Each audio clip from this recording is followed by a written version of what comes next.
board meeting, man. Like, you gotta go. That's right, I got genetically modified skeptic. We got this. We're going to the skate park, right? Get your ass in there. Oh, fuck yeah. Rocket power. All right. Oh, man. Hello, and welcome to Talk Heathen. Today is June 3rd. This is Season 2, Episode 22, and I am joined by Genetically Modified Skeptic. Nice to be here.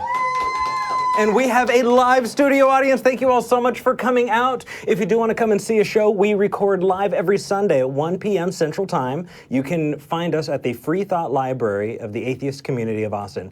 1507 West Koenig Lane, Austin, Texas. You think you know that by now? I know, right? I know. No, I mean, I found it today. You did. Yeah. You did. You actually drove really far to get. Yeah, no, I drove from Fort Worth, so it was a bit of a drive, but dude. Yeah, I'm not really a morning person, so I just want you to know that I really put a lot on the line here. For Talk Heathen. For Talk Heathen, yeah. That's how much I am so sorry. I believe in you guys. That's what it is. Well, we believe in you too, man. And actually, for those people who are fans who have not checked out Genetically Modified Skeptic, it's just one of those days. Shame on you. Go like and subscribe to this guy. Why don't you tell him a little bit about yourself? Well, yeah, the first thing I want everyone to know is that if you are not subscribed to my channel or supporting me on Patreon, you should feel very guilty. That's, of course, the first message I want to get across. I'm all about guilt here in the atheist sphere. No, so I am an atheist YouTuber, and I also touch on topics like alternative medicine. I have made a whole video about GMOs. That was a long time ago, and people want me to do it again. Maybe I will one day. But up on the screen here, I just passed 25K, so I'm pretty excited about that. And I made sure and made the silliest face I possibly could in there. That is an impression of Frank Turek that I'm doing there on the screen. So, but yeah, I've had R and Raw on there. I've done a few skits. I've had Dan, Objectively Dan, there on my channel recently. And, Dan the man. Yeah, and recently I talked about anti-theism, which people get heated about. But I try to be cordial as much as possible. Yeah. You know, and I think that we can talk about controversial subjects, tough subjects, without losing our shit. I try to do that. I do my best to. I sometimes lose my shit. I feel real bad about it. People really like it, but I'm like, that's not. Is that what the smell is in here? I've been blaming it on Jamie, okay? And Jamie, actually, is president of the ACA now, yeah. And they're doing a board meeting right now, which means that I got to have you on, yeah. And I'm really, really excited about that. So I kind of want to get right into calls, but I kind of want to ask, is there anything else big or new going on? Well, I will say I am president of Faithless Forum. Oh, what is Faithless Forum? Well, Faithless Forum is the first ever atheist YouTuber run conference. So it was just completely all atheist YouTubers basically saying like, okay, we're going to put a bunch of our money together to get this going. We all had different roles we could fill. I'm good at having ideas, pretty much not good at anything else. So I came up with the idea of doing it, and then I employed a bunch of people to help me out, and it actually happened. So we planned it in about 2 months, and went off well. We had Anthony Magnabosco speak, and so good. Faithless Forum 2 is going to happen in Dallas. Really? And yeah, we'll see where we go from there. We're going to meet up pretty soon to talk about where we're going. I'd really, really love to keep up with you and yeah. help promote you guys, because what you're doing, and especially in this sphere, the YouTube sphere, getting out and promoting voices in the community is so important. We want people that are only online to do stuff in person too, and people that are only in person to do stuff online. Because they're totally valid both ways. I mean, whatever is best for you, do it. We just want you to try both to figure out what's going to work best for you and how you can be most effective. Well, and that really is. I mean, I don't know if I could say that any better. Like, there are people in the studio audience. There are people who've come here to the ACA, and it's just like, people need to hear your voice. Yeah. Like, it's really amazing, and it's growing. It's growing. For sure. People are putting their skills into it, and I'm really, really proud to be a part of it. So. Yeah. I think it's time to move to calls, and we're actually going to start with William in Tacoma, Washington. William actually helped us test the phones before the show. How are you doing, William? I'm doing pretty good. How about you guys? We're doing excellent, man. So what did you want to talk about today? I just wanted to talk about prayer and its relationship with the placebo effect. Ooh, I love that topic. Okay. It's great stuff. Because something that I hear often is prayer works at the speed of chance. And if we're going to be as accurate as possible to reality, I don't think that's entirely accurate. And the reason for that is that when it comes to small injuries or things that that personal experience comes into play, the placebo effect is something we know happens. Absolutely agreed. I actually was just about to pull up a study in the meantime to see if I could get it, but there was actually a study that went over the power of prayer. I'm sure you know exactly what I'm talking about, where they had multiple test groups. And so you had people who were not prayed for. You had people who were prayed for and were not told about it. You had people who were prayed for and told about it. And was that it, or was there more? I mean, I think that's the gist of the study. Yeah. That's probably the most important for actually making the point. But I mean, I'll let you finish, but I have something to say on placebo. Sure. I want to make sure and clarify. It's William, right? I want to make sure and clarify. That's is there any specific claim here that you wanted to whittle it down to? Just I want to make sure I'm not going to straw man you or anything like that if we have this discussion. No. And I just think that like with Tom called in, I'm pretty sure you remember the call. Where he advocated for using miracles, the word miracle in a certain context. Yeah, I absolutely remember. We had come to the conclusion, we'd talked about the fact that there are some words that are steeped so much in religious language, and there are so many times that when we do say the word miracle or we talk about things in those terms, what we're doing is we're propping up a system that has historically been really, really shitty, and it's just... Yeah. And so, going off of that, I think prayer is one of those things, and for a lot of people, I feel like prayer and their personal experience with having something that they feel is miraculously either healed or tended to for whatever reason, I think it's important to distinguish the fact that yes, prayer in that context works, but it's not going to heal your cancer. It's not going to bring your kids back to life or something. So I think it's important for the conversation to just make that very clear distinction that your God might as well be sugar pills. Yeah, no, I think that's a great point, and that's something that I talk about a lot on my channel. Well, people have this argument when it comes to religion, when it comes to prayer, and also when it comes to alternative medicine. I compare the two on my channel. That's kind of the point, because I used to be a fundamentalist, but I thought that alternative medicine was just BS. And then I realized that my skepticism toward alternative medicine kind of applied toward fundamentalism too. So yeah, I couldn't swing that anymore. But basically, my point on it is, yes, the placebo effect is there. It's great. I'm glad that placebo exists. That's something that sometimes has to be used. For thousands of years, it was probably the only thing we really could rely on for any kind of healing was just our willpower or expectation, because we didn't know what the fuck we were doing. And so what I say is to the people who say, oh, we need to be able to use placebo. What's wrong with getting Reiki healed? What's wrong with using essential oils? What's wrong with homeopathy? If it makes the placebo effect actually happen, that can be really effective. It's the power of the mind, right? It's going to heal you because the placebo effect is real. I agree. The issue is, if you actually think that it works, if you actually think that prayer can heal, if you actually think essential oils can help you cure cancer or something, you will rely on that. You'll feel the placebo effect at first, and that will confirm your basically preconceived notion. Confirmation bias plays in, and you get trapped in this loop to where you expect there to be an effect, there's a small effect, and so it reinforces it. You do it again and again and again and again, and eventually you got stage 4 cancer. That's what happens. No, I completely agree. Yeah, so if I can plug my own video here. Yeah, that's why you're here. I made a video called, it's How Peaceful Religion Kills Religion as a Placebo, because I have so many people talking to me, because I say like I'm an anti-theist, and people say, oh, what's wrong with just believing, right?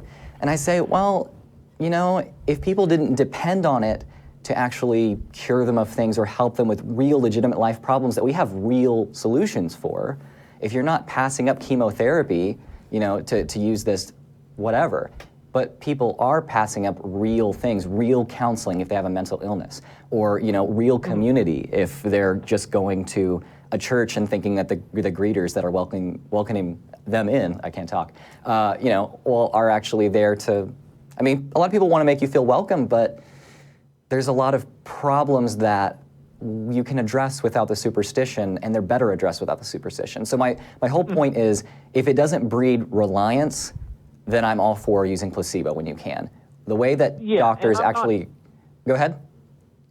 No, I'm just saying I'm not trying to advocate for using the placebo effect in that way, in any way, shape, or form, because at the end of the day, you could ask the question, how many lives a year does prayer, save?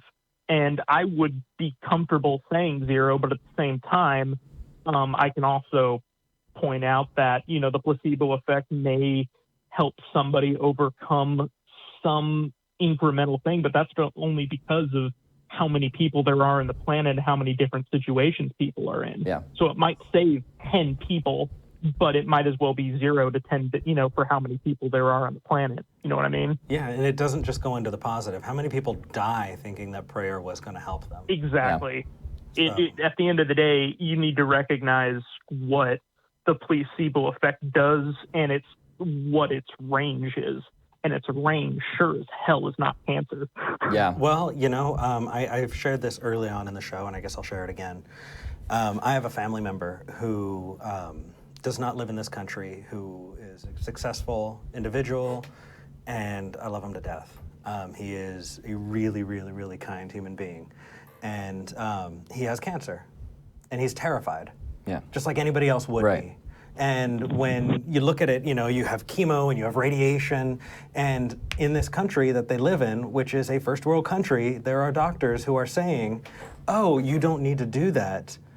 Try homeopathy. Right. And so they have been drawing all of this money, his life's work and savings out in all of these different, rearranging the furniture for the correct feng shui, and meeting these different, people who have. It's not just religion and prayer; it's also woo, and woo is incredibly fucking dangerous. Yeah. I mean, he spent $7,000 on a machine.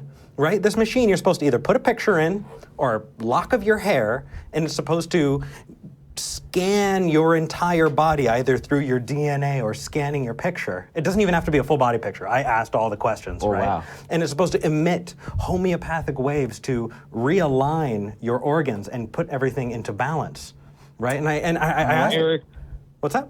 Eric, I just want to say I'm so sorry that you're seeing somebody go through snake oil. Because that's all that is. I know you know that. And I know that everybody in this conversation knows that. And I just want to say I'm sorry that you're seeing somebody go through that. And William, there's so many people that are going through it right now. And when it comes to seeing that heartbreak, you realize that there are people who will hide behind the placebo effect, right? And say, oh, well, it helped pain. I've actually seen video of people who thought that sticking needles in themselves would get rid of pain and go through surgeries. The placebo effect can be a very powerful thing. Yeah. But it doesn't get rid of fucking cancer. It doesn't get rid of cancer because the placebo effect doesn't actually have antiviral or these effects. It doesn't seek out and destroy cancer cells. And because of that, you have people like someone I deeply love in my family who I'm seeing wasting away. And it's because of charlatans who are preying on fear. Yep. And they do this for a living. And it is the worst kind of scam, because what you're doing is you're preying on the weak. Yeah. You're preying exactly. on people who are just wanting hope. And instead you get snake oil. It sounds like a faith healer. Yeah. It's essentially the same thing. No, it is. Yeah. My final piece on placebo, I'll just say, is one, I like to treat it the same way an actual medical doctor would, even if it's talking about prayer. Placebo is the last resort. It will always be there. It's the bare minimum treatment possible. That's why we compare against placebo to make sure that something actually works, because anything can be a placebo. I mean, if you literally think that dropping some toilet paper on the ground will actually cure your headache, then that will act as a placebo just as well as swallowing a sugar pill. It doesn't matter. Exactly. If you expect it, it's there. So yeah, treat it like a medical doctor in saying anything can be placebo. That is the bare minimum. It's easy to achieve, so we're going for something better than that. Reliably better. Right, and we don't want to rely on placebo. And then also, anything, even placebo, has cost. So a lot of the time, people are like, oh, you know what, it's a placebo, but what are they losing? Well, if they're buying into essential oils, then probably a couple $100s to a few $1,000s a month because they have to stay in their multi-level marketing scheme. So that's what happens. Yeah, no, I 100% agree. I just wanted to bring that up because callers like Juan, which has he called back since you guys talked when Tracy was on? He has not called back since then, but that was last weekend, I think, or a week before last. So no, he didn't call last weekend. Okay, so I'm just this conversation is best for callers like him because right at the end he brought up prayer and was confident in how it works. So I was just thinking about this between what Tom said and how he brought it up, and I just thought it was a good point to bring up with you guys, and I'm glad I gave you guys both something to rant about for theist viewers. I'm just glad that you brought that up quickly because this is my first time on Talk Heathen, and that's something I literally talk about on my channel. I have a video where I talk about that. I have several videos where I hit on those points. So if you haven't checked out my channel, then I'm only here to shill, right? So you might enjoy those videos, but thank you for calling in and giving me the opportunity to rant about something that I actually know about. Dude. So and before I do go, one other point that I did want to make was that the placebo effect also does fit into an evolutionary view of history and whatnot, because you take a look at that 100,000-year filter. And the people that believed that the tree spirit was going to heal their broken ankle quicker, they were more likely to live. Right. I mean, it's just one other bit of evidence that just fits towards that cohesive worldview in history and how we all got here and whatnot. So I just wanted to bring that up real quick. But thanks for taking my call, guys. Absolutely. Yeah. Thank you so much for calling in. This has been a really awesome discussion. Okay, good. I'm glad that we had a good one. I hope to see you on Sunday Mass tonight. Oh, that's right. Yes. For those, actually, William, I'm going to let you go, and I'm going to plug that. Thank you for bringing that up. Might have to troll that chat. Yeah, no worries. I'm glad I got the plug in. Have a good day, guys. Yeah, later, man. Yes, I am going to be on Sunday Mass at 7 o'clock on Mr. Atheist's channel. Yeah. It's not an ACA production, but I am going to be on with some really, really cool people. Yeah, so. He's a fun guy, and it's... If anybody, from my audience is watching, it looks like, Cosmic Skeptic. Alex, you're totally, the influence you have over the chat. Cosmic Skeptic is saying in our chat here, Drew's killing it with the shameless self-promotion. I'm also promoting Cosmic Skeptic. I fully endorse Cosmic Skeptic, because if I didn't actually collab with him, then I'd probably be at about 6,000 subscribers. Right? So, yeah. Oh, yeah. Well, that is what I love. I absolutely love that we're getting that. I see a lot of your fans actually in here, and getting that cross-pollination, getting people together is a huge thing that the ACA is all about, and that's the direction we're moving in. Yeah, it's not a competition, it's a community. Exactly. That's what we are. Yes. So. The ACA, the middle stands for community, Atheist Community of Austin, but you're a part of it too. So I do want to let people know that with that line open, we have 2 lines. If you are a religious person, if you are a theist, and you want to call and have a talk with us, this is the time to call in, because we have lines open. And I'm actually going to ask that our call screener keep a line open, at least one, for a theist caller. So now's the time. Get in. But in the meantime, we do have Cathy in North Carolina. Cathy, you are live with Eric and Genetically Modified Skeptic. Can I shorten it to like GMS? Or you can just call me Drew. Is that okay on air? Oh, yeah. No, for sure. Oh, thank goodness. Well, now I can tell that you don't watch my videos to the end, because I say I'm Drew of Genetically Modified Skeptic. So that, I just want to say I feel very welcome here, knowing that you haven't seen the end of most of my videos. So I will tell you that I've binge watched your episodes ever since we were on Sunday Mass together. Oh, yeah? Yes. You're breaking my heart, man. Okay, sorry, Cathy, we're talking to each other and we're bromancing. Yeah, we're not even talking to you. I apologize. What would you like to talk about today? Well, something along the same lines as the guy that was talking about, prayer not healing people and that sort of thing. As I said before, I'm just now coming around to seeing your point of view. Oh, welcome, I was welcome. raised in church, and, my dad was a preacher and all that good stuff. But anyway, my sister is still very much a Christian, and her husband, a little bit of background on him. In his first marriage, he was a faith healer, and his wife cheated on him, and he broke away from the church. And then, of course, when him and Debbie got together, we were going to, I don't know how much you know about Primitive Baptist Church, but that's what we were going to. And anyway, now he's gone back to preaching. So I kind of don't know how to do anything except drop hints. Yeah. But she called me today and was talking about they were wanting to quit smoking. Mm-hmm. And so, of course, the first thing I said was, well, if you got enough faith, you can pray about it. And she made a comment that she didn't seem to have as much faith as she used to. And that's kind of the way I started coming to your side of thinking. Now, the terminologies that y'all use, I don't understand all of them.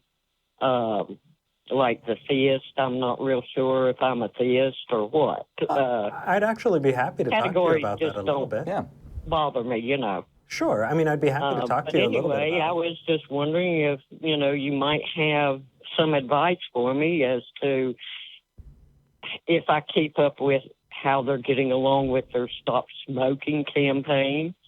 I can sort of let them know how I'm believing nowadays. Ooh, so there are a couple things there. I would love to talk to you about the difference between theist and atheist and the terms, but I want to answer your question first. And it's never a one size fits all. It always depends on the people who you're interacting with. I know from my personal experience that being vocal about asking questions and saying, this didn't make a lot of sense to me, or I'm wondering about this, what do you think? I was asking those questions, honestly, when I was having those problems. I really didn't think that it was an issue. And then eventually, when I did come out to my family as an atheist, they weren't that surprised. And that seems to be kind of a common thing. But if that's not the place that you want to go, I know that there are some people who, for the sake of wanting to maintain relationships in their family, never tell them. Nobody's gonna get mad at you. I mean, it's okay, But if you're safe and you'd like to, it's definitely nice to be the face, that people think of instead of just thinking about those damn baby-eating Satan worshiper atheists, and being able to say, no, somebody can not believe and not be a bad person, Yeah, for sure. And I mean, I would say that, in coming out, this is something that I've talked about before, and it's interesting. I think that there's a merit to a lot of different kinds of approaches. Mm-hmm. But one thing I want to make sure that people know, because we hear stories of, there's like videos that people like Hemet Meta has posted a bunch of times or written articles about. Someone says, I'm an atheist, and then someone hits them or kicks them out of the house, or someone says, you're not going to get any presents for Christmas now. First of all, I mean, that's awful that anybody would be like that in the first place, but another thing is you can be out and proud, so to speak, without basically walking up, hey, I'm an atheist, what are you going to do about it?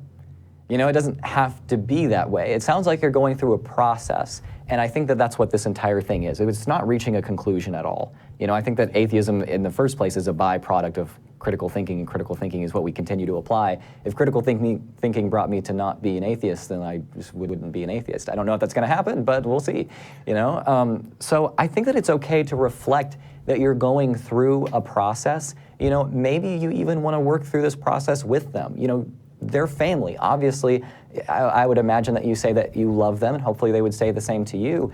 And I don't imagine that coming at it and saying, I've had different thoughts lately, and I'm really thinking about all this stuff, and I'd really like to just kind of talk to you or ask you questions. What do you think about this? The best way to get someone to actually change their mind is to give them good questions and let them go home and think about it on their own. People don't hear other people's conclusions and go, yep, yeah, I think that now. Completely 180. No one does that. No. This doesn't really happen. They go home, mull around a little bit, and sometimes it's for a couple of years, and eventually they're like, that was a really good question. I'm glad that somebody asked that, and now my mind is different. That's where Objectively Dan, that's where, that's how he did it. And I know that I personally, when I would hear those things, I would go and I'd look up and I'd see like a half-baked apologetic, of a proof for the existence of God. And so I'd come back and, what about this?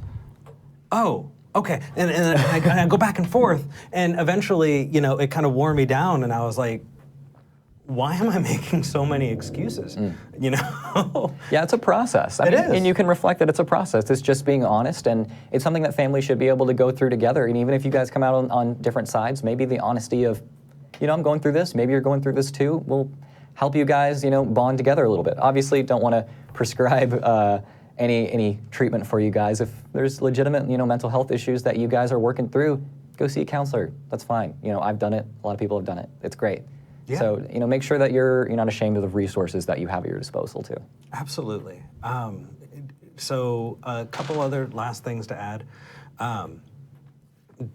Finding evidence-based therapy for smoking and for other addiction issues is tough. Yeah. It is really, really tough. I know that I've found a resource that I absolutely love, and that's the Secular Therapy Project, put on by the Recovering from Religion Foundation.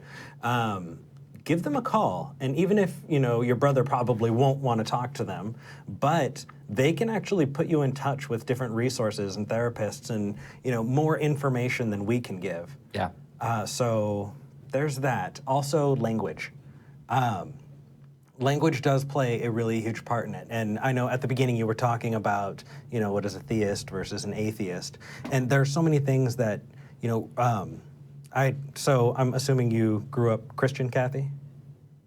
Oh, yes. I did too. Yes, definitely. Yeah, same here. But the thing of it is even as a child, I questioned the Bible stories. I questioned about Noah. I questioned about who was the guy with the whale. Anyway. Jonah. Yeah, Jonah. They didn't make sense to me. They didn't make sense to me, even as a child. But like I said, I grew up. We were not regular churchgoers. But by the time I was grown, we were going on a fairly regular basis. And then my dad started going to the Primitive Baptist Church, which is what he was raised in, and became a preacher. So, it was really indoctrinated. Yeah.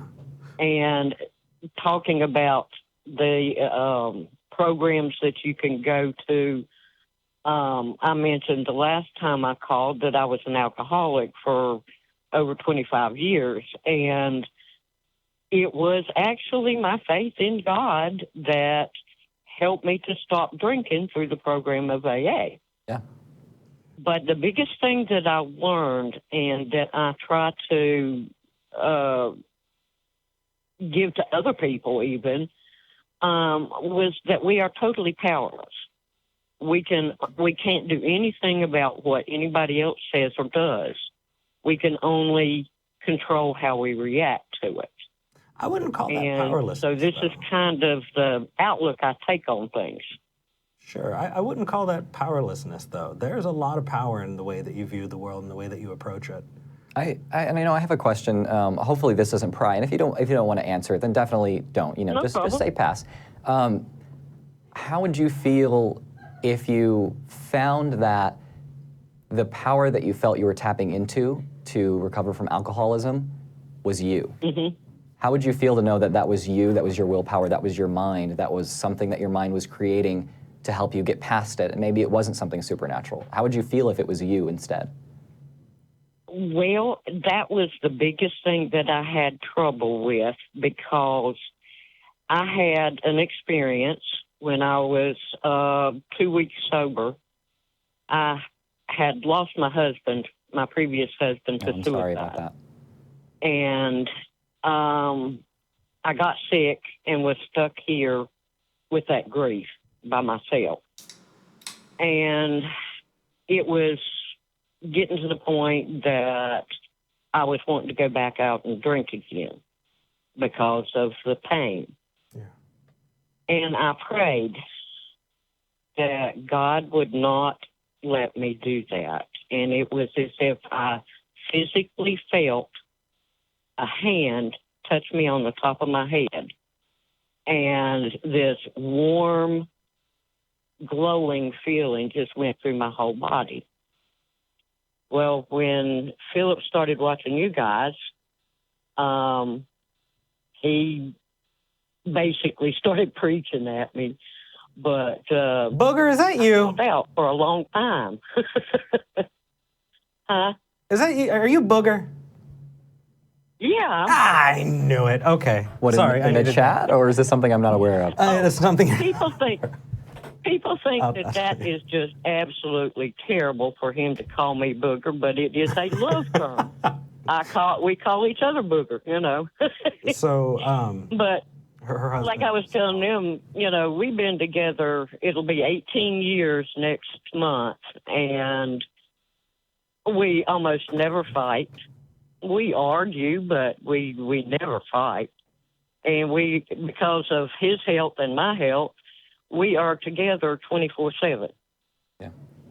Now, how many people do you know that can be together 24/7 and never fight? That's amazing, and that is a lot of love. And we love your husband too. Well, I tell you what, y'all have brought some of the greatest joy into his life doing these programs for you guys. I even have started getting involved, and he shows me all the workups and all that stuff. But, you know, it's given him a real purpose in life as well. That's wonderful. We're so glad. Yeah, and that's what it's all about, you know? I mean, we're atheists. Kind of what we talk about is we don't believe in something, but I like that when we all gather together, we can create something beyond that. That's ultimately what it ends up being. So I'm glad to hear that, you know, these guys have done that. I strive to be that way too. Well, you know, supposedly Christianity is supposed to be all about love. But the reason I stopped going to church several years ago was because I didn't see it. Yeah, well, I mean, that is one thing. I've seen more love watching y'all's show than I saw in church. That means the world to me. Yeah, it really does. Thank you. Yeah, I mean, I know when I was coming out, I was afraid I was never going to see, some of the love that I had felt when I was in a church, and I realized, you know, that just comes from people, and people are on the outside of this church too, and I found, you know, I can find the same love without a bunch of the BS that comes along with it, with all the baggage, you know, and so I hope that we can keep moving that forward. Oh, of course they're throwing out the love ring. See, there's a big old love bomb going on. Cathy. Well, guys, I'm going to give somebody else a chance to talk, and y'all have a wonderful day. You too. Yeah, thanks for Good calling. talking to you. Give Phil a big old hug for us. All right, I sure will. Take care. All right, bye-bye. Bye. This show is so wholesome. Right? I love it. It's amazing. So her husband is Colonel Phil, who's actually also in the comments. Hi, Phil. And he does all of the amazing animations that we get to do is because of him. Gotcha. And so you contributed to the rocket power intro? That's what I'm calling it, or was actually that was us, but the afterward us in space. Okay. Us, Yeah. You know, on the pirate ship and us Awesome. going through portals and all of that other cool stuff. That's all Phil. I love it. That's great. We do have some really, really awesome talks going on in the chat, and I'm trying to watch and pay attention at the same time because there are some really, really awesome people in here. I do want to say hi and thank you for John and Janet moderating the chat. Janet, we hope your daughter feels better, and she broke her arm. So it's we just love you guys. We had a super chat earlier, and I think the person was just saying, hey, like if you want to do a super chat, you can do a super chat. There's a $ at the bottom where you would write text. So if you really like Talk Heathen, you want to support Talk Heathen, the Atheist Community of Austin, that's a good way to do it. Yes, please, please. Your name will come up, and it'll be right up at the top of the chat every time you donate. So I think I'm ready to move to another caller. How about you, brother? Yeah, let's do it. Dude, we're on it. Ooh, that was me. All right. I dropped him. Steve, please call back. Steve, I pressed the wrong button. You think I've done this long enough? I dropped him. I feel like a monster. First you show that you haven't watched my videos, and second, then I show I haven't watched my own. you bump the mic, and then you haven't watched your own show. I'm off today. What are you doing? I know. This is why Jamie is president. Yeah, that's all right. All right, Josh in San Antonio. Hey. You are live with Eric and Drew. And Drew, how's it going? Hey, not too bad, guys. Actually, I wanted to kind of comment on one of your just previous callers. Sure. As far as the quitting smoking thing, I quit on May the 4th. Hey, Oh, cheers. nice. Congrats. So, I mean, the biggest thing is not so much quitting smoking, it's breaking that habit. Oh, the hand to mouth, right? Yeah, exactly. It's you want to be fidgety and you're antsy and I mean, there's that whole quitting smoking thing when you gain weight. It's true because you got to stuff your mouth, then you want snacks, and you just get sugar free. I mean, it's just that habit. It's just you got to break that habit. You do. Actually, I did forget to say something before we moved to the call. I was so upset that I hung up on a caller. He's back, by the way. I'm going to go ahead and get to the super chat there. Support the ACA. Woo, but not magic woo. That's my buddy Brian too. Oh yeah? Oh yeah. No, I've hung out with him. Dude, you need to come on more often. Bring your friends. Oh yeah. No, he's pretty rad. I love it. So anyway, yeah. I just wanted to make sure and shout out the super chat. Yeah, I just wanted to jump in and really quickly share that there are people who say that religion has helped them quit and this and that. But it's never just why is it a good thing? Because I know someone who was a meth head for about 20 years, and I don't know him personally anymore, but he used that church to justify abusing his family for 20 years. So getting to know him, getting to know he's really not a nice guy, and then getting to see that is one of the things that kind of informed me on the whole, oh yeah, this can be really fucked up. So for anybody who, calls in or says, hey, there's good stuff too, people have gotten help. Yeah, and there are a lot of really, really terrible things too. I mean, if you really want to make that calculus, what you're doing is you're propping up a system that enables abuse. The way that I think about it is, I mean, religion's really good at getting people together, make some people more generous, can help people feel like they have a community, feel like they're supported. And so can literally any other community that is done well out of the love of the hearts of good people. Exactly. Like the Atheist Community of Austin. I'm pretty sure that, we just got off a call where someone was saying that it helps give their life purpose and meaning, and they feel the love coming out of this community. Isn't all that supposed to be things that people are saying in their personal testimonies? Kinda. Yeah, kind of did it without religion, and we don't have to worship anything. But we are completely talking over. Josh, what did you want to talk to us about today? Well, my biggest thing is actually, Eric, I discovered this Talk Heathen thing a couple weeks ago when I called you guys over there on the Atheist Experience. Hey, rock on. Yeah, I actually kind of went through the whole YouTube channel. I was like, hey, cool. I actually kind of like this new show. I think I'm going to start tuning in now every week. All nice. Right. But very, very cool. My biggest thing is when I talk to people about, I'm an atheist and this, and they're like, no, you're agnostic. And no, it's, when I try to explain it to them, it's getting them to make that connection of, knowledge is a subset of belief. And it's getting them to get belief as this wholeness of here's belief of this. So I don't know how to explain it, but the whole thing of just belief, and then there's knowledge under here. It's getting them to make the connection between the two.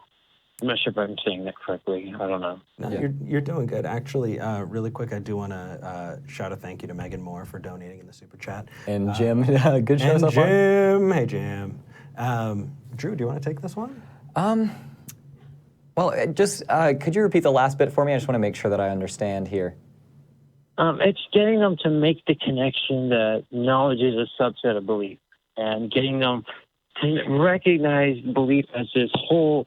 Yeah, it's an independent thing. I don't know how to explain it. Other than it's just belief is this independent thing here, and knowledge is this thing here, and you don't. I don't know. No, I think I understand where you're coming that from. Connection. And this is, as much as people might say, this is not something that's like settled among the atheist community. Yeah. This is like the hottest debate that I see. It's like social justice issues, and then whether or not you're an atheist or an agnostic, right? I mean, I've seen that a lot. People get really divided about it. I don't really understand why people get mad over a word. I don't understand either. But just word is some pronoun, and well. Oh, that was another bad one. Yeah. There's no reason to get confused on it. I don't really think some people. I don't understand people when they call themselves an agnostic atheist. That to me is kind of a little redundant, but So the way that I see it basically is that words obviously don't have set definitions. Right. They have utility. You use definitions. It's not that you're using a word that has a definition. You're using a certain definition, and so. People get frustrated with it because I think that we like to pretend that we have set definitions. So I would call myself an agnostic atheist.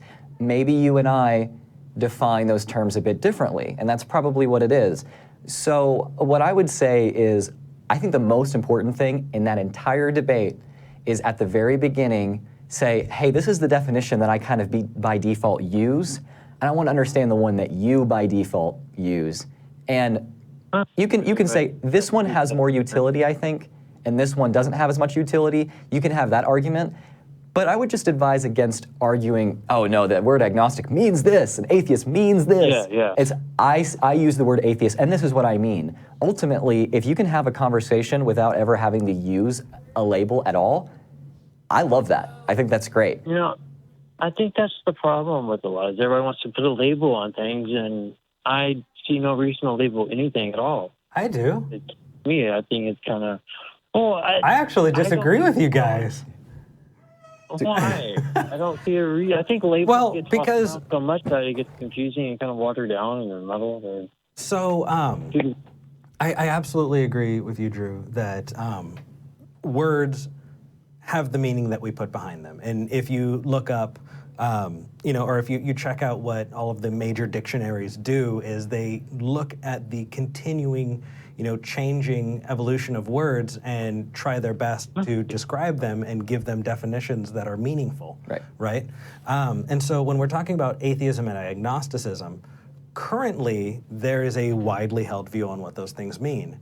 And it's important to me to be able to make those distinctions so that we can have deeper conversations. Yeah. And my example that I always go back to is sex and gender, right?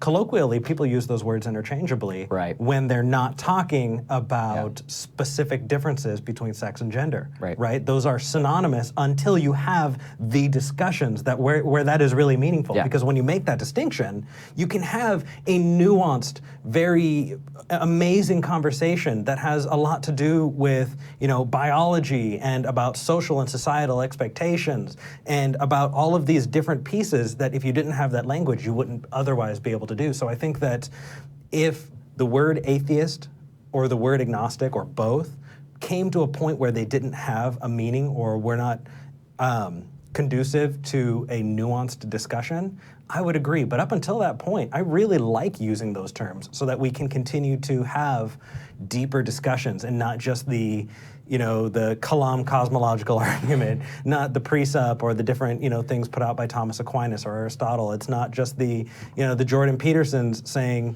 well, you don't really, it's not just that, but it's us being able to explore ourselves a little bit more. So I actually wholeheartedly disagree. No, I think that we actually disagree. I think we just have a little bit of a misunderstanding. Oh. So I'm not saying that using the terms negates the conversation. I think that being able to use labels, that's great, and I think of it kind of as a conversational shortcut because it enables us to get to the deep stuff faster. Okay. Right? It's great. I that's why I say, yeah, I am an agnostic atheist.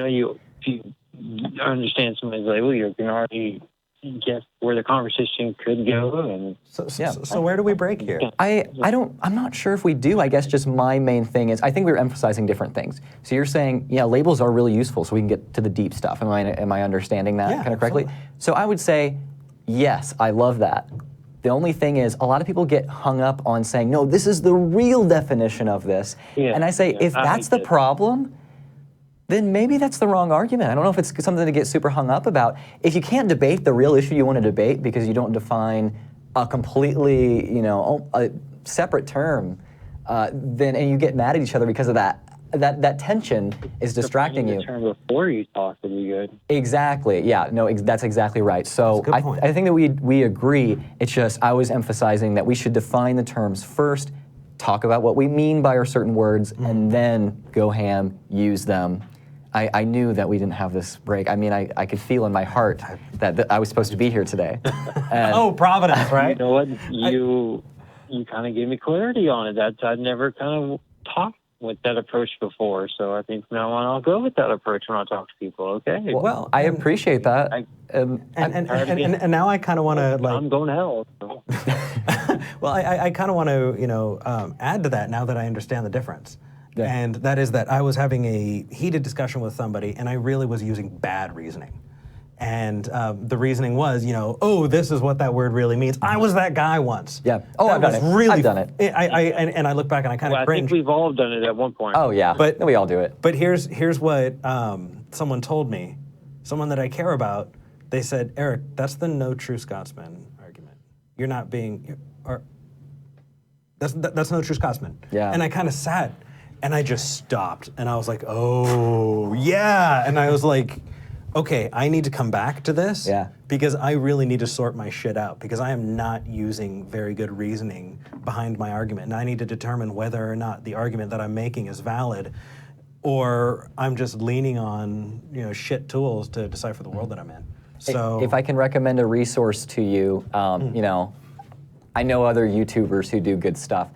There's a relatively newer channel, but she's just amazing. Like one of my really good friends up in Canada. The channel name is Shannon Q. Shannon Q. Yeah, Shannon Q is just phenomenal, and she has.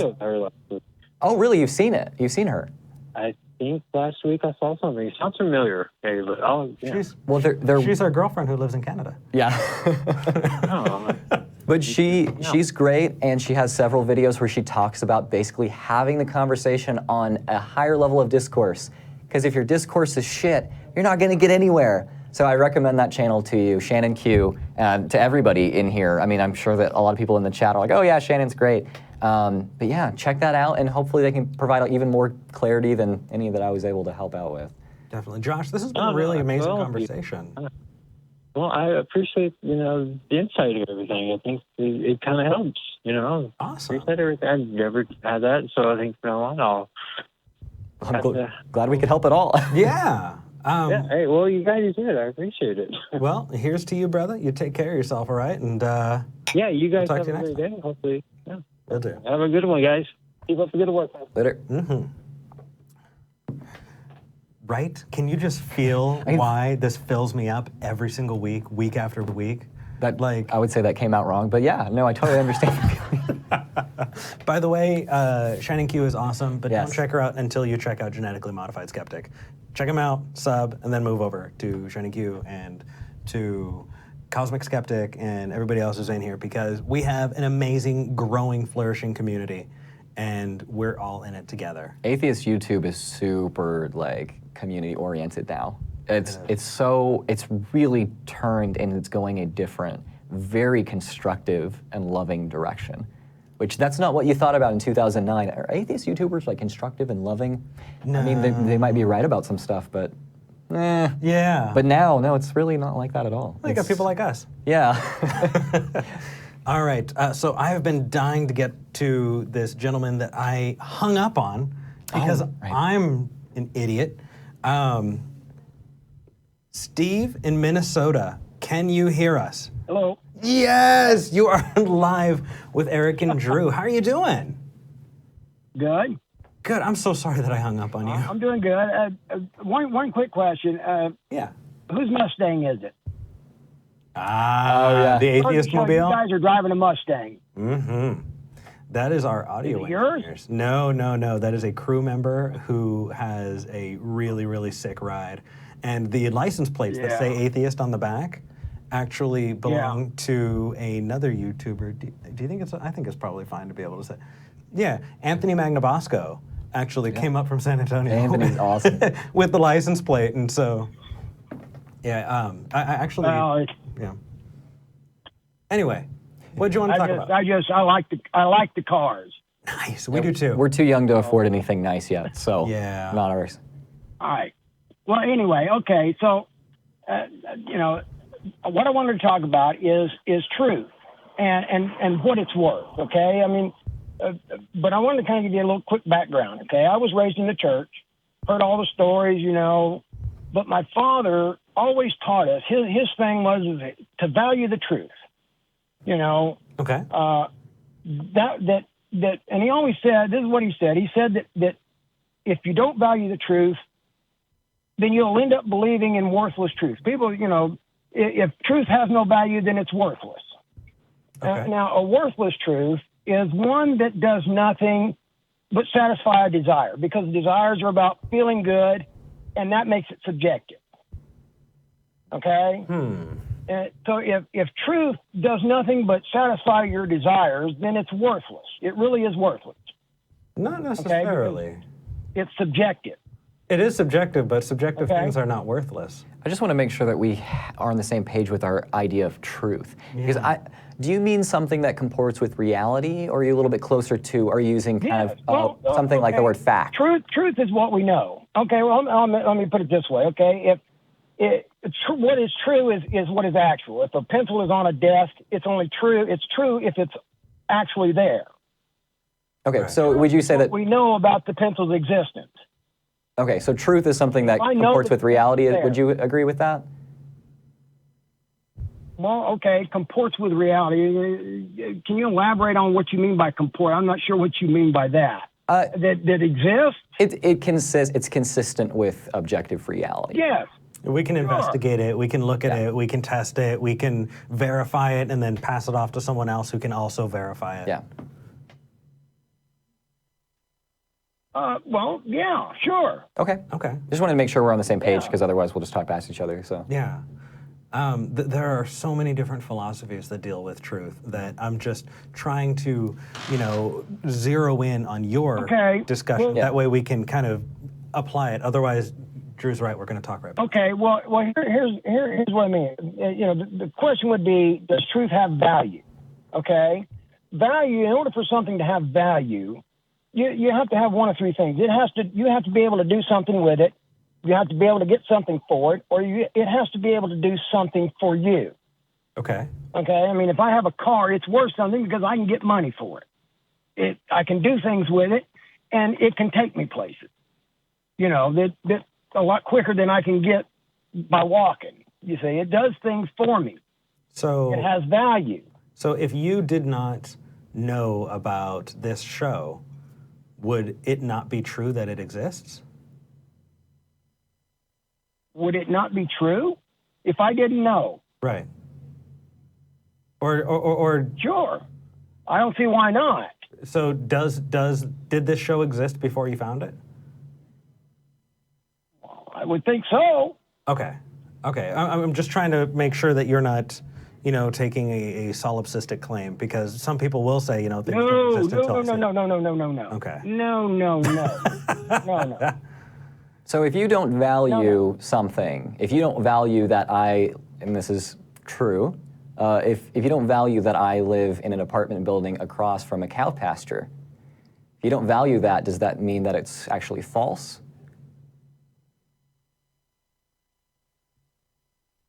No, it means that That doesn't. No. Sure. Okay. No, it doesn't mean that at all. I wholeheartedly agree. Yeah. What it means is that it doesn't matter whether I believe it or not. Well, You see? does Does it matter whether I believe that you live across from a cow pasture? You know what I mean? Sure. So for me, and I know I'm going to get a whole bunch of email for this, but when I think about truth and the concept of truth, I think of capital T truth and lowercase t truth, right? Capital T truth would be something that just is true. And my best explanation of that would be 2 + 2 = 4. Mathematics in general, the Pythagorean theorem, those things are true, right? We give them a definition, and that definition satisfies the truth value of it, right? And then you have the lowercase t true, things that are not necessarily verifiable. There are a lot of things that, you're talking about subjective claims, right? I can say, I really, really love coffee. Is there a truth value to it? Well, yeah, either I like coffee or I don't. But it would be very hard for you to verify that without sticking me in an MRI and giving me coffee and then testing that against other times that I've had coffee. Well, okay. Well, right? That's what I'm saying. That's not what I'm saying. That's objective. But if you were to say that coffee tastes better than anything. Okay. Mm-hmm. It may be true for you. Right. Because you like coffee. But it may not be true for me. Okay. So does coffee taste better than anything else? Well, that seems to be a worthless truth to me. I mean, I may say yes, you may say no. It doesn't matter. It's an irrelevancy. I mean, it doesn't matter. It doesn't make any difference. You see, it doesn't do anything else. I guess I have a question. Other than to make you happy or make me happy. You see what I mean? So if I can ask you a question, when does it begin to matter when someone else's truth, when does someone else's truth begin to matter to you? When does it matter to me? Yeah, because if I understand what you said, it's that, there are certain other people have their truths or their ideas, something that is based on their opinion or their preference. What does it really matter to you? Do I understand correctly that that's what you'd be saying here? No, it's not whether it matters to me or not. It's the truth, that's why I say either a pencil is on the desk or it's not. You see? Okay. Truth is objective. If there's 200 marbles in a jar, there's 200 marbles in a jar, not 199. I like how the green You see what I mean? You understand? Yeah. I mean, it's not about whether I like it or whether I want it to be that way or how I feel. It doesn't have, my feelings have nothing to do with it. It's whether it makes a difference or not. So while I agree with you that some things well, that's why I say. Well, and here's what I don't understand, and really is, I've heard this example before. Okay, let's say that there's a pencil sitting on a desk. Okay, and it's there. I know it's there. We know the truth about the existence of that pencil, don't we? We can say we know the truth about that existence. Right. Yeah. Okay. Now, if we wipe out all the mind, every mind that could possibly know about the pencil, does the pencil still exist? Now that is an awesome question, because that has less to do with what you value and whether or not truth exists without minds, and that is fantastic. So now I really have. Okay. You just blew me up. All right. Okay. So do you think that knowledge comes a priori, right? That we are basically a tabula rasa, a blank slate, taking in information?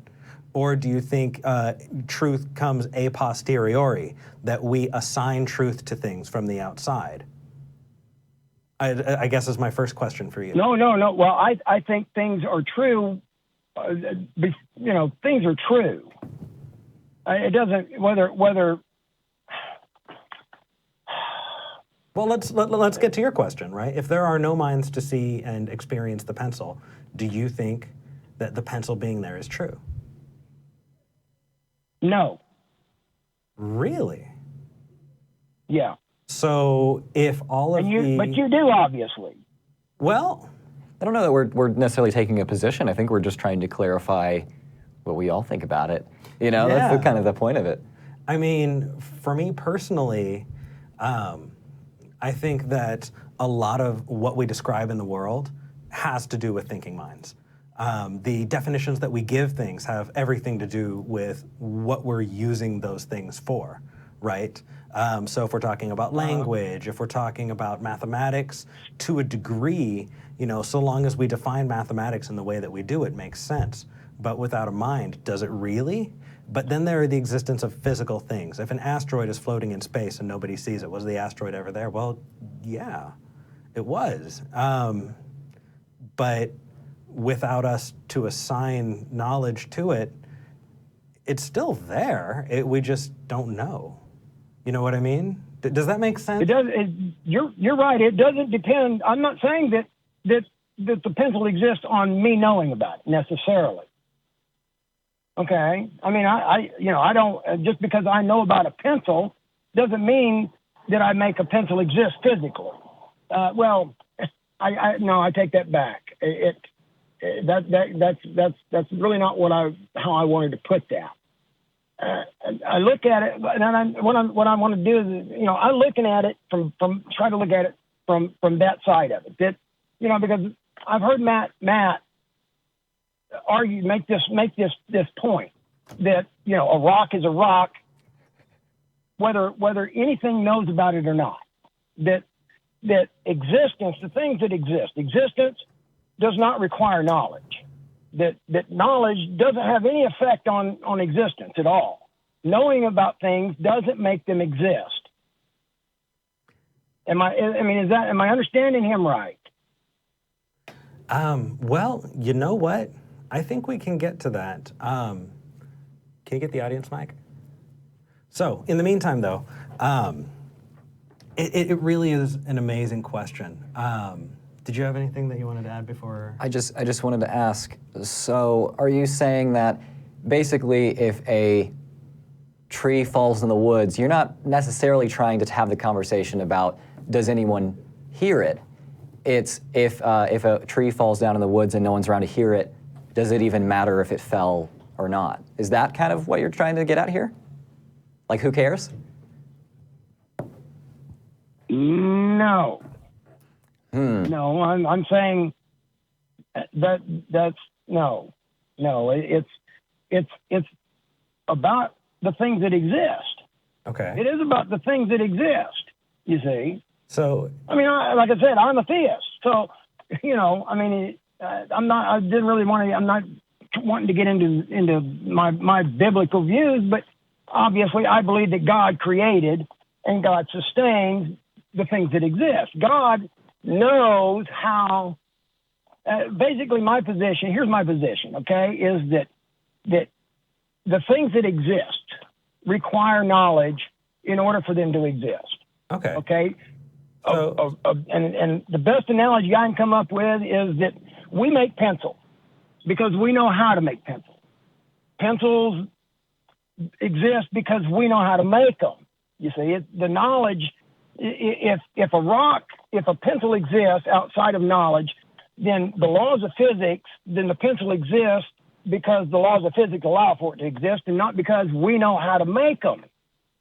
We're just a tool, like a mountain is a tool for turning sand into sandstone, right? No. Wow. Okay, we went way off into the weeds here.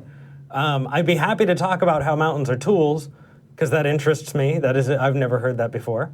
But first, I'd like to, jump in. I actually had a suggestion, a suggested question. Do you believe that discovery is possible? That we can not know of a thing, discover it, and then know it to be true? Sure. Okay. So. Sure. Why not? So. That's what I say. existence doesn't depend on me knowing about it. What does existence depend on? Something knowing. Okay, I think I understand the larger point then. So is the larger point, is in your view of reality, what it's almost like a divine logos type understanding of reality, if I think I'm getting this right. It's basically that in order for something to exist, something has to have knowledge of it. Therefore, there is something beyond us that has knowledge of it because it exists. Is that correct? Yes. Okay. Yes. Now, it may very well be that knowledge is knowledge and existence may very well be, and I don't know if this is right or not. I don't know if I'm not sure I believe this, but time and space are codependent. Yep. You know, perhaps maybe that would kind of the way I see it is that, you know, existence and knowledge are codependent. That where there's existence, there is knowledge of that existence. So you're going to have to show a link with that. And I guess my question to you is, well, you are promoting an unfalsifiable proposition. So you're saying that the universe we live in has to exist with a God in it, because without that God, it wouldn't exist.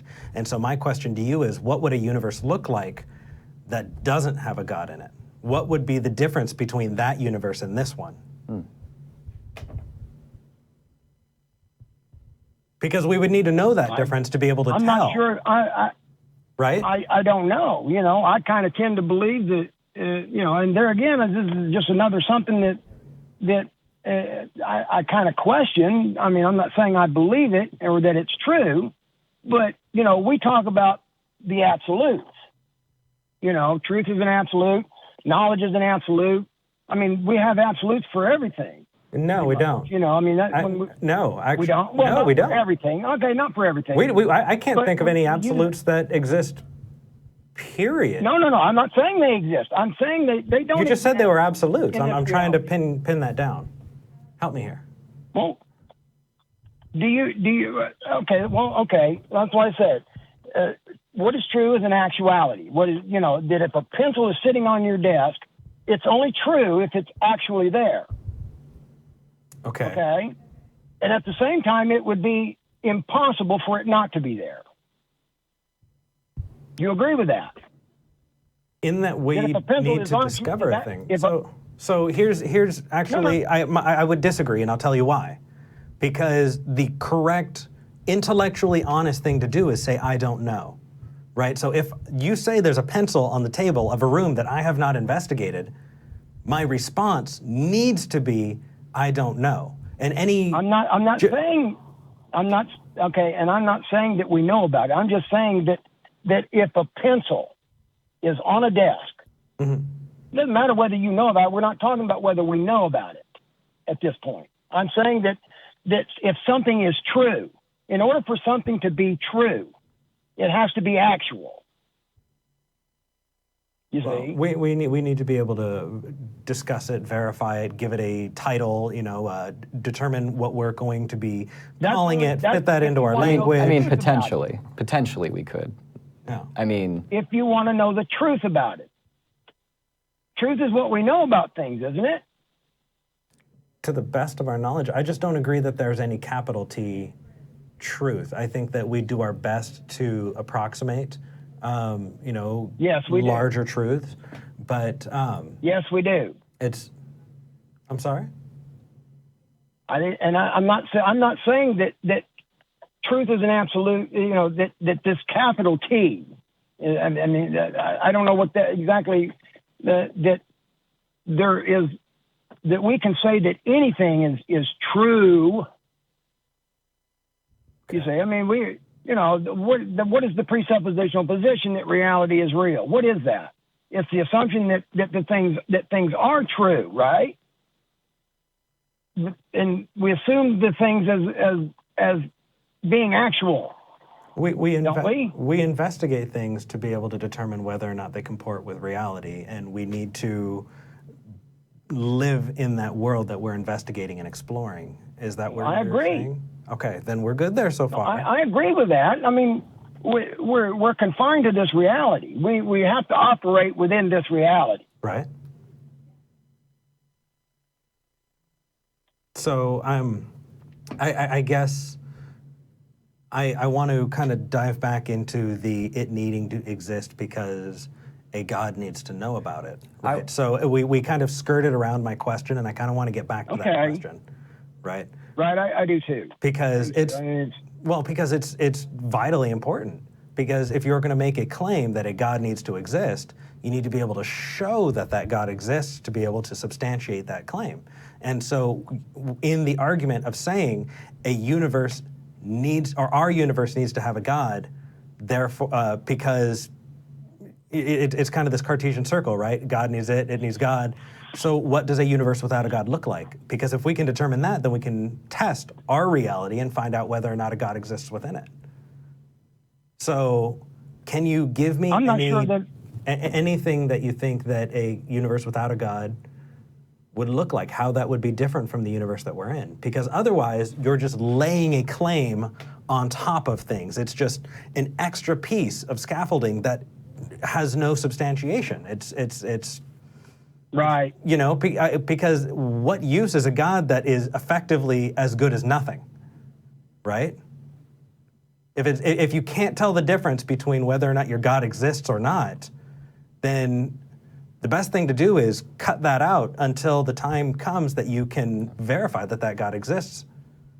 Right? It's the same view that we take, and I'm sure that you take, about every other God in the history of humanity, right? All of the other religions, Bigfoot, pixies, and leprechauns, right? UFOs that landed in the 1950s, right? I mean, there's so many. Well, that one actually doesn't require magic. So UFOs are far more likely to have happened than a God existing, right? Because you need to be able to give us something to test. So just any claim, we need to be able to actually investigate into whether or not it's true and verify, I believe that it is. And until we can actually do that, we have to say we don't know. Otherwise, that's not particularly intellectually honest. We're just kind of spitballing. Well, no, okay, and I'm going to admit, I mean, that I don't know. I don't know, because like you said, there's nothing here. You know, of course, I don't believe God exists within this reality. Can you show me that there are other realities? Sure. How? At least one. Really? How do I know? Yeah, how do you verify a reality outside of our own? I don't know. I believe it. Okay, why do you believe it? I don't know it. Why do you believe it? Why do I believe it? Yeah, why do you believe that there's a reality outside of our own that you don't know about? I believe. Well, there again, that's why I say. I mean, the absolutes don't exist here. Okay, there's nothing absolute about this reality.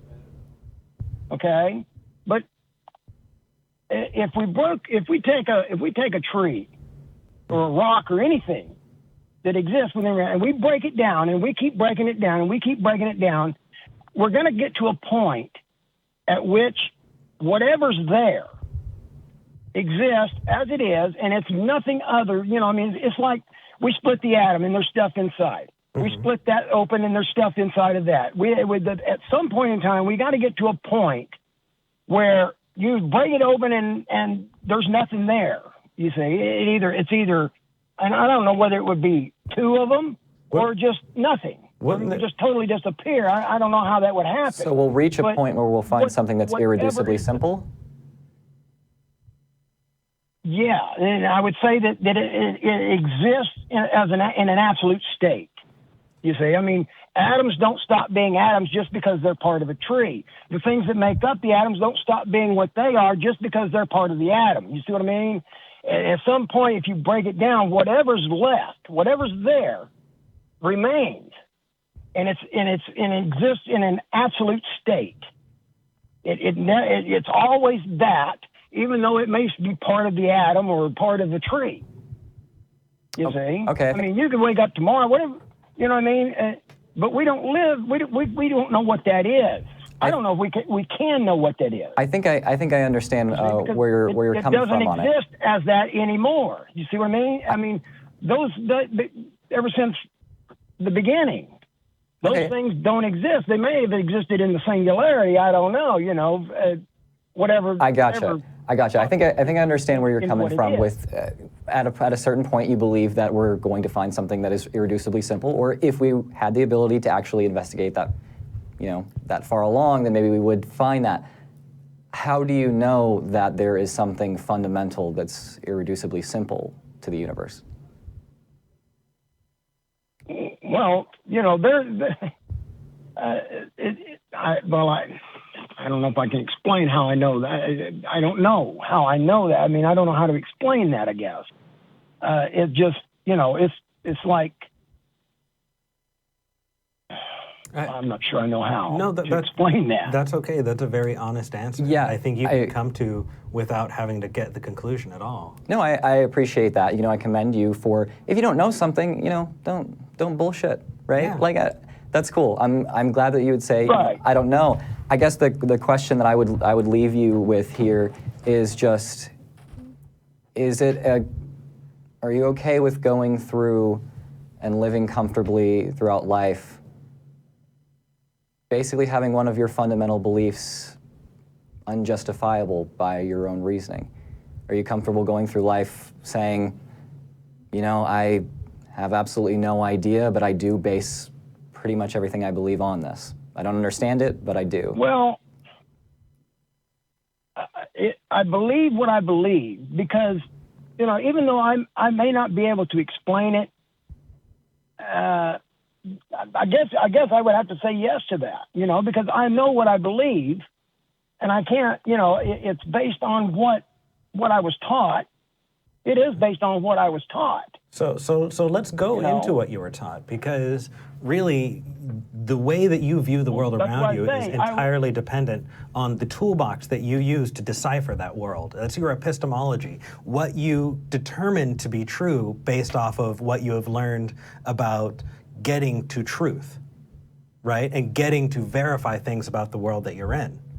And so I think if we get down and dig down to that epistemology, I think that from what I'm seeing, please correct me if I'm wrong, but somewhere in that toolbox, you're pulling out the tool that says, I don't know a thing, but I have a hope or an assertion, and because I think it is true.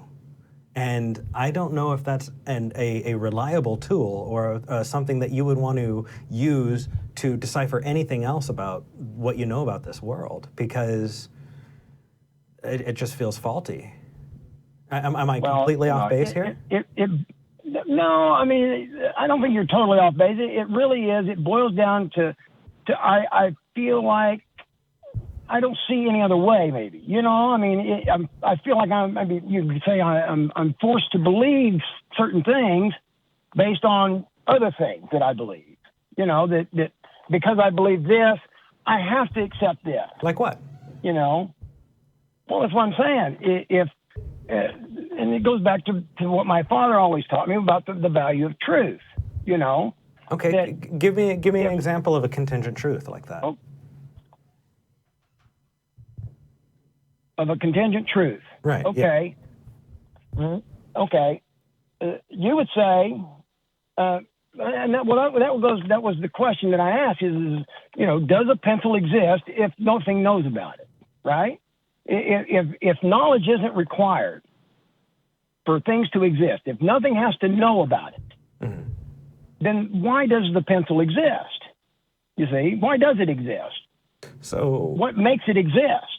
It ain't because I know about it. It ain't because anything knows about it. Why are you presupposing a purpose to a thing existing? You're saying why doesn't make any sense when you... I'm not presupposing a purpose. Okay, then maybe your language is just adding to a little confusion to it, because you're saying, why does it exist? As if it is there to serve a greater purpose. Can we replace pencil with rock? What makes it exist? It's a matter of what makes it exist.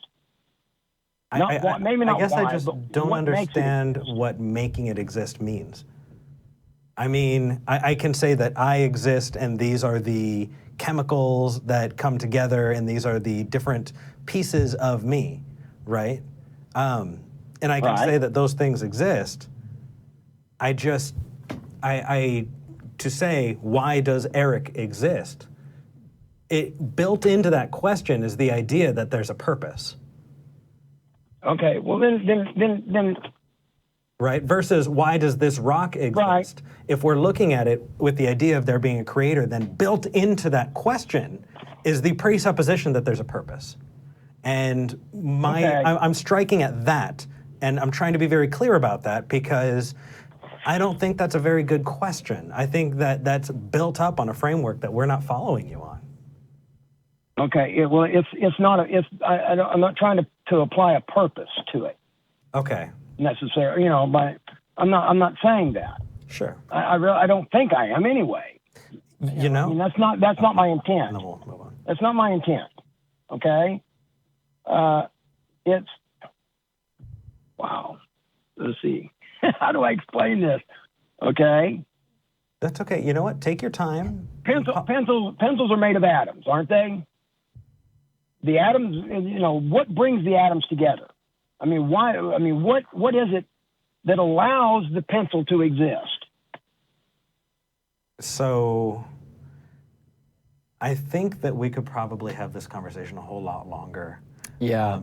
And we have about 9 minutes left, and I want to get to another couple callers. But man, this has been interesting. Okay. I definitely want to take the time. I would love to, if you wanted to email, we have our email, if we can get that up, mail@talkheathen.com. Also, we have an amazing discussion going on where people are just jumping in and wanting to discuss these types of things. And so if you wanted to discuss that, you can also look us up on Reddit, reddit.com/r/talkheathen. You can also find us on Facebook, all of those other things. But if you got to us via email, if we can get the email up, we would love to, I'd love to help you, formulate those questions in a way that can aid us having a very insightful dialogue. And above all, just with you calling in, I appreciate, just us having a civil dialogue here. Nothing heated. We can just talk about this deep stuff. I do too. Yeah, no, I think that's something that we can share. I've watched the Atheist show, and I saw, I think it was, what is it, Jamie, your co-host? Mm-hmm. Or you, Jamie? No, this is I saw Drew. him on what? I have Drew here with me today. Genetically modified. No, I know, but your other co-host. Yeah, Jamie. The one with the hat. Yeah, Jamie. Jamie. I saw him on the Atheist Experience one time, and that's how I found out about your show. Okay.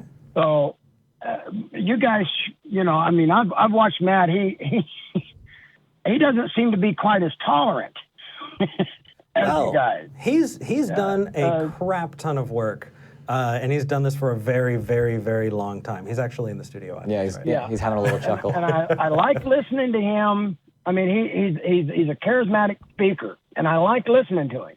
Well, if you like listening to him, why don't you talk to him? He likes to explode. Why don't you talk to him?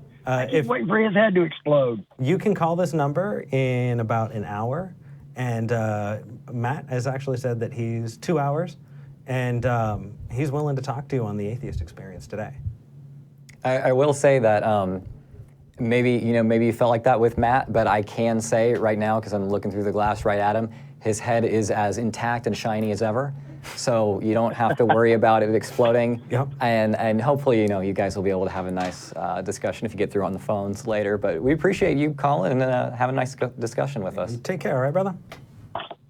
Thank you. Later. Thank you. Oh, I felt like it was like Sam Harris and Jordan Peterson light right there. Yeah, a little bit. That's like, yeah. Okay, so we had a whole bunch of people, some amazing people who contributed during the super chat. Wanted to say thank you to everybody. The person that's up right now is Wellington Smith, who asked if the caller is scared that there's no meaning other than the meaning that I ascribe to it. That is a really good question. I think, though, we've got to break down a couple more barriers before we can start talking about that. Yeah. But I think that it would be a logical place to go, and I know it's a rather scary place. I think that's one of the last things that people get over when they're deconverting. I know that for me, it was, well, I don't really want this to be true. Do I go any further? Do I sit here and be uncomfortable in cognitive dissonance forever? And obviously I chose to go through with it, but kind of felt like I was throwing myself into a dark canyon and I had nothing I had no idea what was at the bottom, and apparently it was Eric at the bottom, and I'm not sure if I might regret the decision. Actually, if you want to, look into that, the French philosophers called it anomie, and man, it is scary. Is that different than like manga, like anime and stuff? A little bit. It's a dark hole, but it's a different one. I also wanted to say Steve McRae is in the chat. I just want to say what's up, Steve. Hey, Steve. I also wanted to thank Kendall. Kendall posted something very embarrassing, but since she donated money, I'll say that she said hashtag Red Sweat Barrack. Okay, moving to our next caller. I want to get to Andrew in Southern California. Andrew, you are... Hi there. Hello. I'm sorry we don't have a whole lot of time, but I'd love to get through and talk to you just a little bit and move forward. What did you want to talk about today? Sure. Well, I was curious about, so I know Drew is a big proponent of GMOs. That's my understanding. I haven't listened to his programming before, but... Shame on you. You should do that. Well, I was curious about, so I know on the ACA's website they say, we're not communists, but I'm definitely a communist atheist, and I am very concerned with GMOs insofar as they exist in the intellectual property rights regime that we have in this world. And I think it's... while I definitely think that there's a lot of material possibility for GMOs, I am concerned that there are a lot of the industry promoting it has a lot of extortionary practices in order to promote the particular strands that they own to the exclusion of what I call like heritage strands. Right? Those are if you think about it, those are GMOs that we developed over thousands of years of, an older genetic modification process, but is, like it's sort of an open source genetic modification.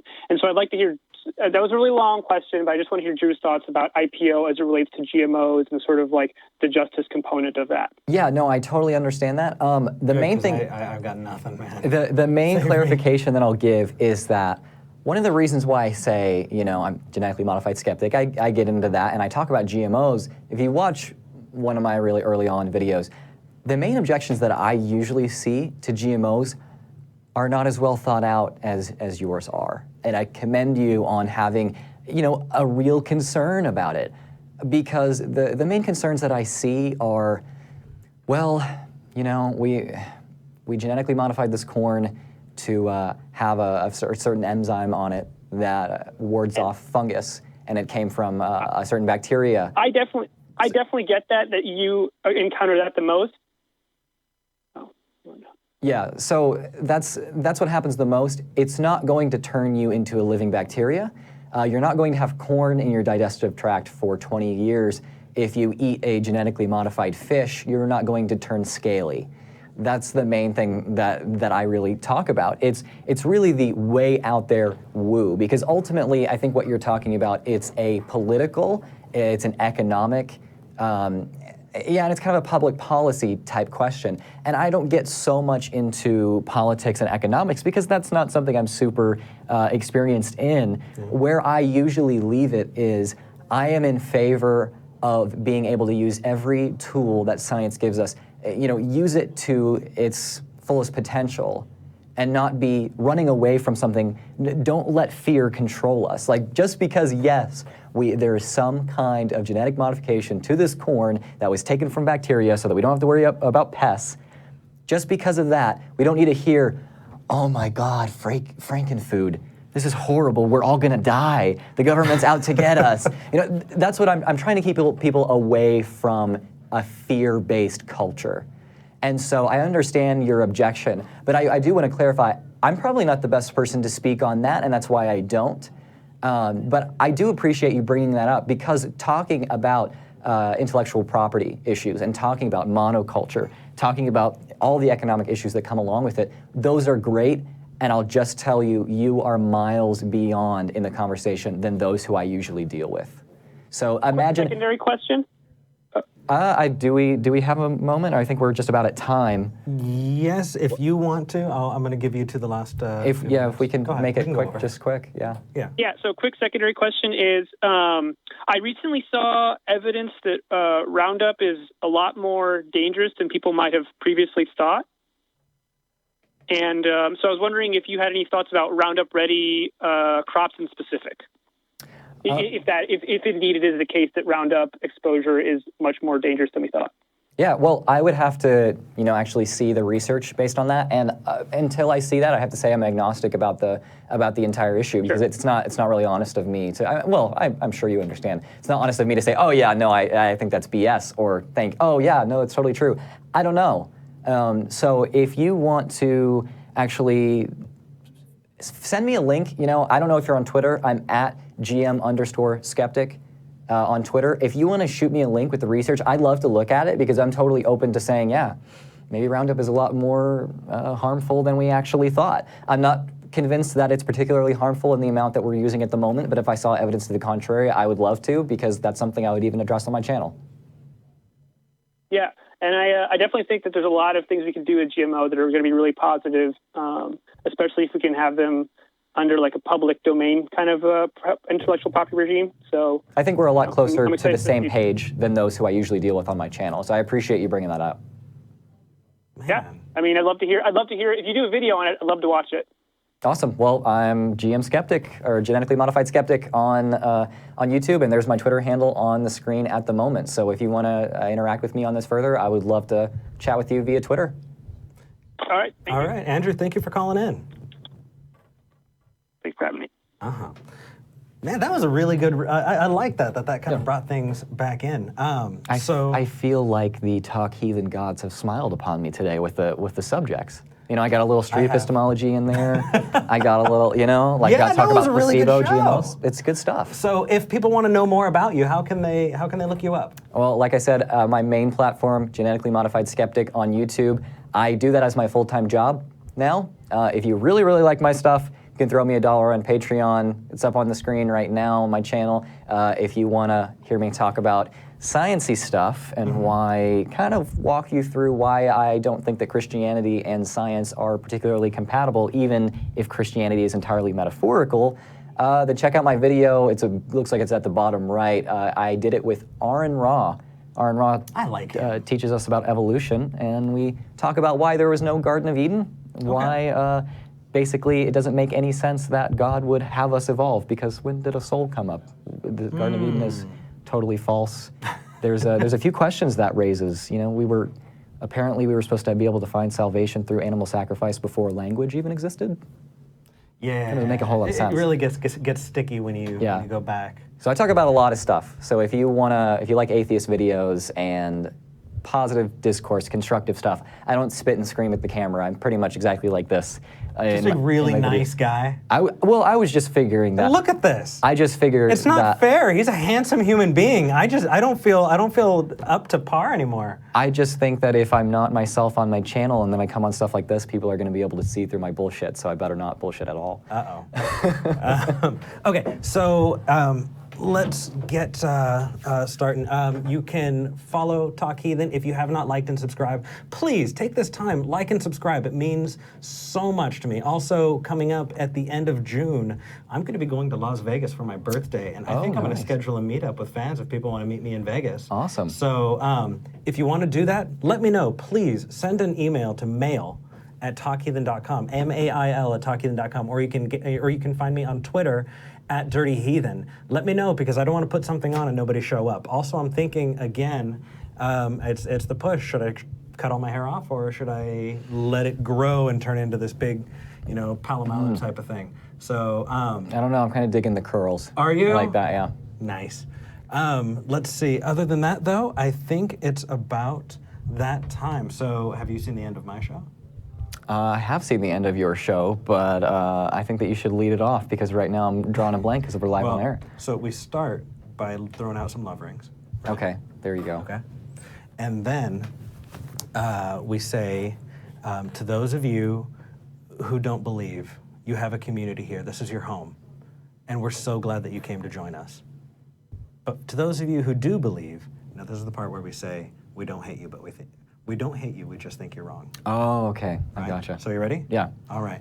We don't hate you, we just think you're wrong. All right. There we go.